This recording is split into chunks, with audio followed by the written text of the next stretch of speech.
The Parrot Society says it's a common misconception that such birds are low maintenance. It hopes to increase education and outreach as the number of welfare-related queries has also tripled since the society formed 3 years ago.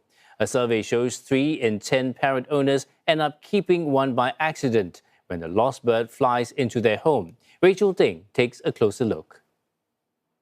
You may have come across older estates with the bird singing clubs. These birds, including the swinhoe's white-eye, are locally known as the mata putih and are often valued for their beautiful call. And the red-whiskered bulbul or merba jumbo as well. But surveys have shown that this is becoming a hobby for an older crowd, and replacing these birds in popularity and appealing to a wider age range are another group of birds, parrots.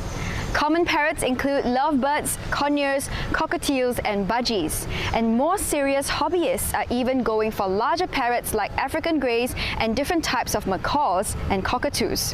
One expert explains why. Parrots belong to a group of birds that are naturally tactile. They like to be touched, they like to cuddle, right? So all these traits are traits that humans like in an animal, right, that they want to keep as a pet. And so parrots become very popular. So on top of the plumage, the ability to vocalize and, the tactile behavior, it also comes with, to some degree with rising affluence. Now, parrots don't come cheap. Smaller ones may range in the tens to hundreds of dollars, but larger ones could go up to the thousands or even tens of thousands. And that excludes lifelong care. Parrots have the intelligence and emotional capacity of a 2 to 5-year-old human toddler, depending on the species. Now, they require large enclosures, new toys for constant enrichment, and fresh fruit, seeds, and vegetable diets. Altogether, we're looking at monthly expenses that could come up to the hundreds. And on top of that, treating sick parrots at specialized avian vets could cost over $1,000 at a time. Pet birds are so popular that some species of birds may require trade permits as their numbers are dwindling quickly in the wild.